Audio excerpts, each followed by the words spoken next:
Assalamualaikum warahmatullahi wabarakatuh. Selamat datang di channel YouTube saya. Kali ini saya akan share sebuah tutorial bagaimana menggunakan REST API yang ada di Slim. Jadi REST API ini secara singkat aja dia digunakan untuk untuk pertukaran data antar dua layanan, misalkan dari sistem Android ke sistem web atau baik dari web ke web itu sendiri. Gimana tujuan awalnya adalah untuk melakukan pertukaran data, misalkan dari website lain ingin mengecek apakah user tertentu itu masih memiliki peminjaman atau tidak gitu melalui yang namanya protokol HTTP. Untuk lebih jauh lagi bahwa konten ini itu ditujukan untuk teman-teman yang sudah paham bagaimana cara kerja protokol HTTP dan juga bagaimana memprogram Slim dalam bahasa PHP serta melakukan query atau pemanggilan data ke bahasa ke database yang digunakan oleh Slim, yaitu MySQL atau MariaDB seperti itu. Oke, langsung aja. Di sini teman-teman buka VS Code atau apapun yang teman-teman gunakan. Lalu kita akan melihat bagaimana cara kerja dari si API ini. Pertama kita buka dulu Explorernya, kita tutup semuanya. Lalu teman-teman perhatikan di sisi kiri itu ada beberapa folder-folder yang ada di Slim. Dari admin sampai ke bawah, dan di situ ada yang namanya folder API itu slash v1. Jadi di dalam API ada folder v1 seperti ini ya. Terdapat tiga komponen di sini, ada roots file php, roots.php, ada folder helpers dan ada folder controllers. Nah, untuk melakukan atau mengetahui bagaimana cara kerjanya, teman-teman harus membuka dulu rootsnya, file roots. Kita buka. Nah, di sini terdapat beberapa script yang disediakan. Pertama ada headers ya, atau header ini untuk mengetahui uh, header apa yang dikirim. Lalu ada baris dependensinya atau ketergantungannya, yaitu controllernya yang akan digunakan. Lalu ada proses inisialisasi, terus ada proses pendefinisian routes atau rute yang akan digunakan. Cara kerjanya adalah di sini variable router atau objek router yang sudah didefinisikan di atas itu melakukan mapping atau pemetaan. Di mana parameter pertama di sini adalah HTTP method ya, yaitu ada get ya, ada post, ada patch, ada put dan lain-lain. Lalu ada routes di sini. Routes di sini itu merujuk kepada URL yang dituju. By default Slim itu menggunakan URL seperti ini ya, atau endpointnya seperti ini cara penulisannya. P sama dengan epi sama dengan slash ya. P sama dengan epi itu slash seperti itu. Nah, slash ini akan merujuk ke roots ini dan menggunakan controller ini. Home controller dengan metode index. Jadi ini nama controller ya, dipisahkan dengan karakter add terus lalu index. Nah, coba kita buka controllernya. Controllernya ada di controller, terus kita buka home controller. Nah, di sini ada objek yang bernama home controller yang dia itu perpanjangan atau extend dari controller seperti itu. Nah, di sini ada fungsi index di mana dia ditulis di sini, index. Home controller index seperti ini. Dengan respon bahwa error false, message Sugeng Rahu atau selamat datang,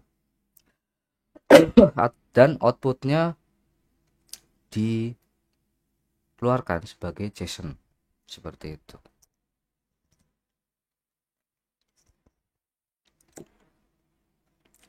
Lalu untuk roots yang lain juga seperti itu juga ya teman-teman. Ketika teman-teman mau mengimplementasikan ini, cukup menuliskan seperti yang saya contohkan di sini. Seperti ini, maka akan muncul terkait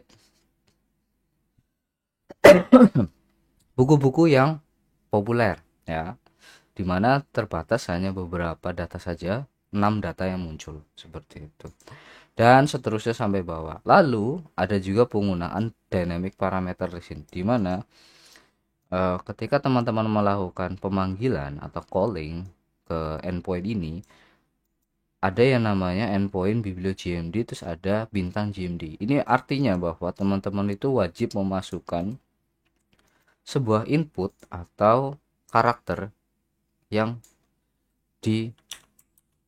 diinginkan oleh Slim. Contoh di sini gmd, maka saya masukkan misalkan teks.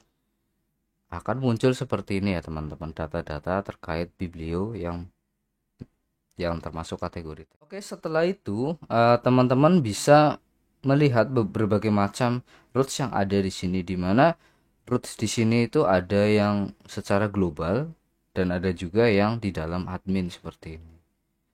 Lalu seterusnya ada yang namanya hook atau plugin ya, plugin yang jenisnya adalah hook, yaitu custom API roots, di mana teman-teman itu bisa membuat sebuah custom REST API yang teman-teman inginkan. Sebenarnya teman-teman juga bisa menuliskan di sini, misalkan saya masukkan seperti ini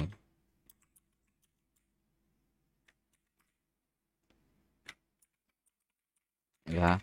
Di mana teman-teman juga bisa menggunakan callback ya, atau bisa menggunakan langsung function seperti ini. Misalkan di sini saya akan coba keluarkan sebagai JSON encode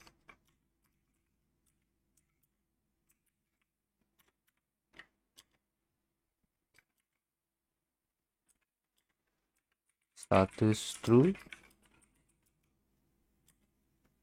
message oke misalnya.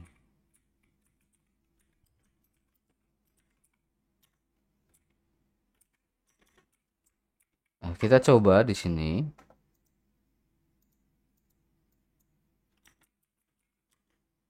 Nah, dia akan muncul status true, message oke. Seperti ini ya. Ini cara penggunaan simpelnya tanpa controller ya. Tapi kok kenapa Mas beda nggak kayak yang tadi itu tampilannya? Karena kita nggak mengeset yang namanya header ya. Kita harus ketik dulu namanya di sini header content type application JSON. Maka browser akan melakukan, nah akan jadi seperti ini. Oke, itu adalah salah satu contoh bagaimana membuat endpoint sendiri yang ada di Slim seperti itu.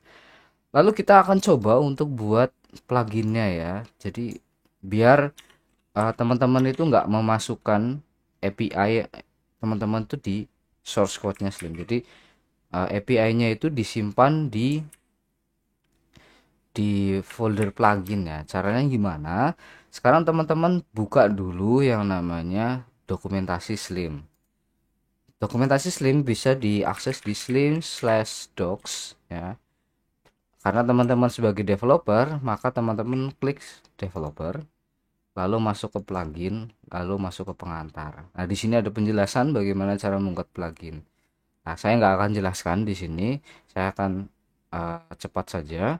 Pertama kita akan buat folder yang namanya plugin. Nah, bukan plugin ya, API, custom API. Pada folder plugin, misalnya di sini saya buat folder misalkan custom REST API. Oke, lalu kita akan buat sebuah file ya, namanya custom REST API.plugin.php.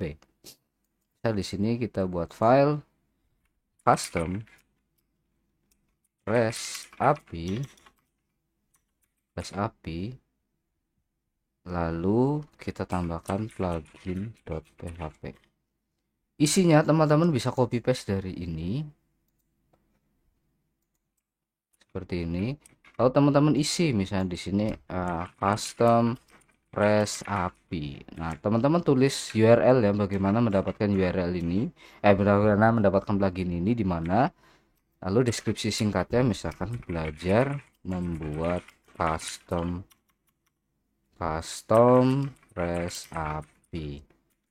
Lalu versinya ditulis dalam format semantik ya, atau semver, semantic version.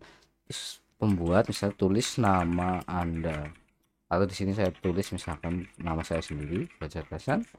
Lalu URL autornya atau bagaimana menghubungi si pembuat ini dari https://t.me. Nah, ini adalah URL saya seperti itu. Lalu setelah itu gimana Mas? Nah, kita perlu menulis yang namanya um, skrip dasarnya. Kita coba tengok yang ada di dokumentasi, kita scroll ke bawah. Nah, kita wajib menulis ini ya, slim sys plugin misal untuk memanggil dependensi plugin ya, objek plugin. Lalu di bawahnya ada, atau saya buat seperti inilah. Nah, kita buat seperti ini biar enak set. Nah, ping ya.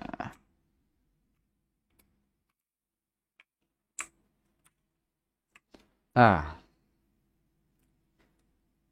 lalu kita masukkan sebuah variabel baru seperti ini. Nah, secara lengkapnya seperti ini. Nah, itu runtutannya. Kalau teman-teman mau instan tinggal ini aja. Oke, sudah. Lalu ngapain lagi Mas? Nah, kita perlu yang namanya mengaktifkan plugin ini. Kita masuk dulu ke halaman admin untuk mengaktifkan plugin ini.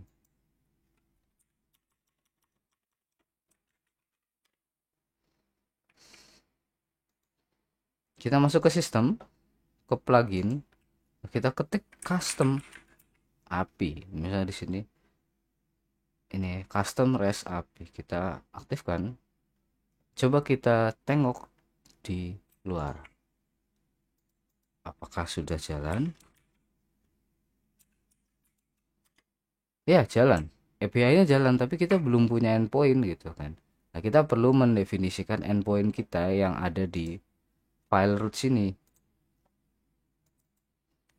Nah, tapi kan kita mau membuat supaya file ini tuh bersih dari segala macam script-script kita. Jadi kita tidak menggabungkan roots kita yang ada di sini, tapi kita taruh rootsnya itu ada di plugin seperti itu. Maka kita perlu menulis yang namanya hook custom API root. Nah, bagaimana cara menerapkan hook pada plugin ini? Nah, teman-teman baca lagi di dokumentasinya ada typical hook. Nah, di sini. Nah, di sini ada yang namanya tipe operasi hook ya. Teman-teman bisa baca di sini dan bagaimana menulis hook. Ada beberapa versi seperti ini, seperti ini, seperti ini, atau seperti ini. Jadi banyak cara untuk melakukan hooking ya. Ini contohnya ya seperti ini. Saya coba pakai cara yang lebih simple ini. Nah, kita enter. Nah, di sini ada nama hooknya. Nah, kita coba tengok di roots itu ada hook apa sih di situ? Ada custom API root misal. Kita taruh di sini seperti ini. Nah, lalu lakukan suatu hal di dalam blok fungsi ini. Nah, kita akan melakukan pendaftaran roots gitu. Coba kita tengok lagi di sini. Kan ada nih root root router gitu ya. Jadi itu ditangkap di sini sebagai router router. Nah, kita bisa melakukan registrasi seperti yang tadi kita lakukan. Saya copy gini, kita copy paste di sini, kita taruh di sini, kita buat tes di sini. Nah, kita coba pakai function lagi seperti ini. Lalu kita siapkan header content type application JSON. Lalu kita print sebuah script dalam bentuk JSON seperti ini.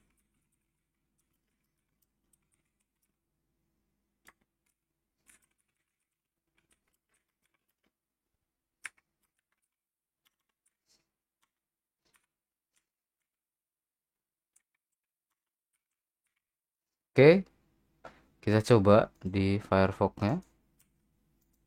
Kita buat tes.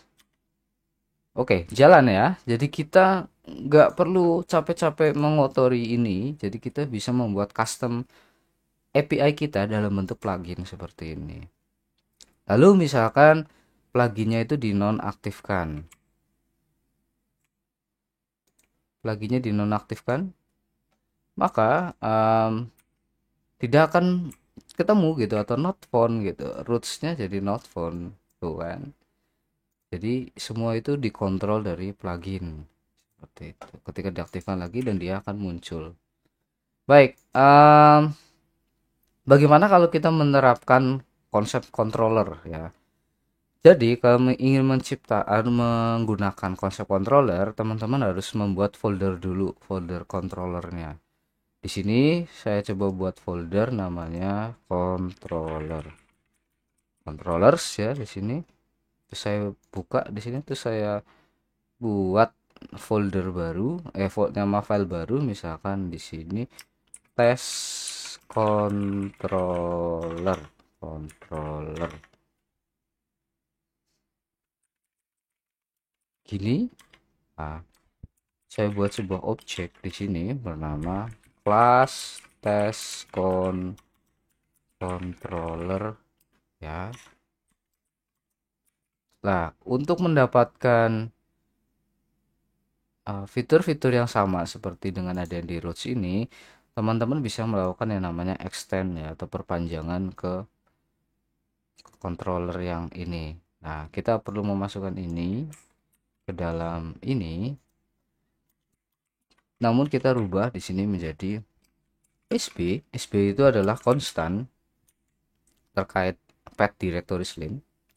Lalu kita masukkan ep slash v1 slash controller. Coba kita pastikan dulu controller. Oke.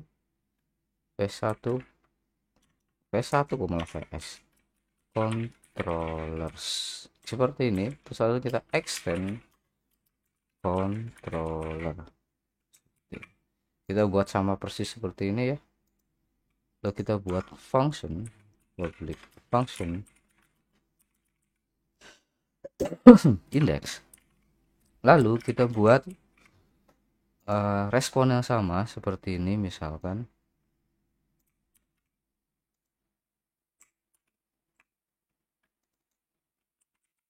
true ya.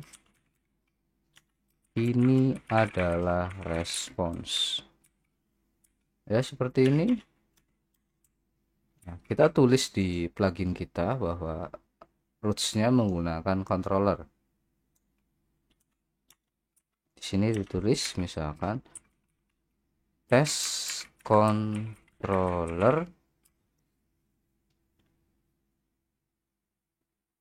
add ya, add index ya. Coba kita coba nih dulu apakah jadi.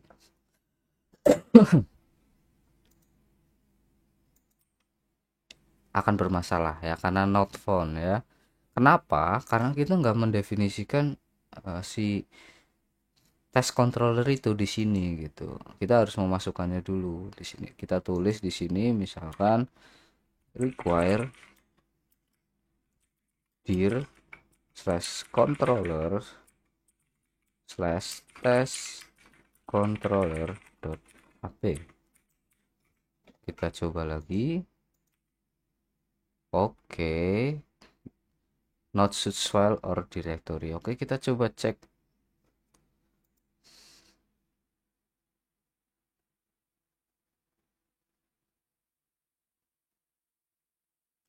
Ternyata typo.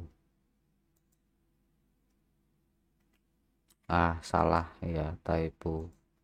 Controller cek controller. Coba kita refresh lagi. X controller not found ya. Di sini kan nggak ada nih controller. Nah, kita coba cek lagi. Nah, ini adalah salah satu teknik ya atau cara untuk mendebug atau melakukan salah Nah, jadi semua bahasa pemrograman itu memiliki kecanggihan untuk memberitahu kita bahwa apa sih yang terjadi dengan sistem kita gitu. Contoh di sini controller nggak ada gitu ya.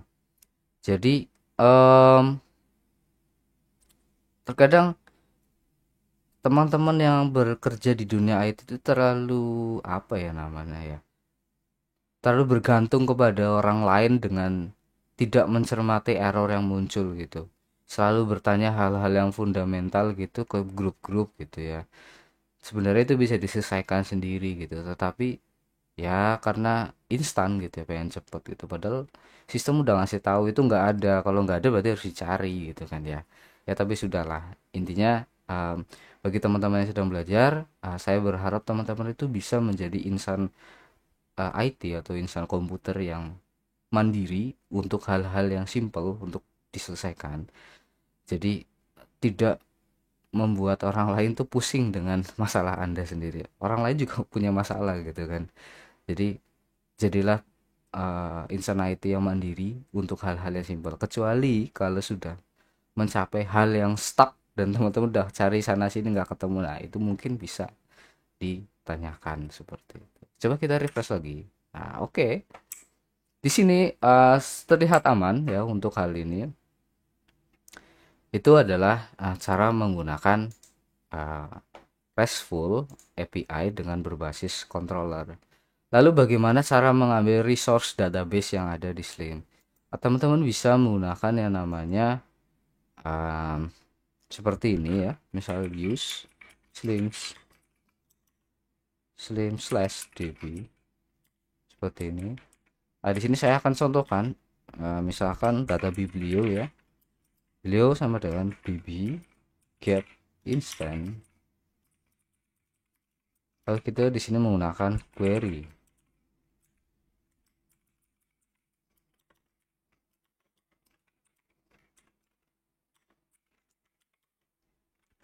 select atau select misalkan from biblio where id atau where biblio id sama dengan 1.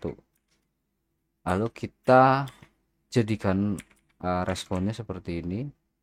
Set oke, misalkan data sama dengan data panah sama dengan biblio fetch object misalnya, biar lebih cepat seperti ini. Yuk kita refresh lagi, boom, akan keluar data-data terkait yang ada di Slim seperti itu. Nah, teman-teman bisa mengolahnya sendiri dengan logik-logik yang teman-teman inginkan. Jadi intinya saya menjelaskan dasar untuk melakukan atau membuat sebuah RESTful API. Nah, lalu gimana Mas kalau misalkan saya mau masukkan parameter seperti GMD tadi? Ya mudah gitu. Jadi teman-teman tinggal di sini memasukkan misalkan um, memperlakukan integer saja, misalkan misalkan biblio id misalnya. Oke. Lalu di sini ditangkap sebagai integer biblio id seperti ini. Nah, lalu memasukkannya ke query itu kita menggunakan yang namanya prepare statement. Jadi perlu teman-teman ketahui bahwa di Slim ini menggunakan apa? Ada beberapa komponen yang menggunakan PDO seperti ini. Nah, teman-teman bisa belajar bagaimana menggunakan ini di dokumentasinya Slim. Jadi apapun bahasanya, apapun teknologinya, jangan lupa untuk mempelajari dokumentasi. Nah, untuk database teman-teman bisa belajar di bagian ini ya, cara menggunakannya dan lain-lain seperti itu. Nah, di sini sudah melakukan prepare statement, lalu jangan lupa untuk melakukan eksekusi dari prepare itu. Execute misalkan dalam bentuk array biblio id, terus seperti ini. Lalu kita masukkan seperti ini, dia akan not found karena roots yang valid adalah menggunakan seperti ini. Nah, kalau kita ganti jadi 2 misal, akan seperti ini. Kita ganti jadi 3 misalkan seperti ini dan seterusnya. Kalau memang mau nambah lagi misalkan, ya tinggal tambah lagi aja di sini misal apa slash apa misalkan, terus ditambah ini lagi dan seterusnya. Seperti itu ya untuk cara menggunakan RESTful API yang ada di Slim. Saya harap video ini bisa bermanfaat untuk teman-teman ya, bisa untuk uh, menginsight teman-teman untuk mengembangkan Slim di tempat teman-teman menjadi lebih oke lagi. Saya akhiri video ini. Apabila saya ada salah kata, saya mohon dimaafkan. Jangan lupa like, share, dan subscribe video ini agar teman-teman yang lain tahu bagaimana cara menggunakan RESTful API di Slim. Sampai jumpa pada video berikutnya. Dadah.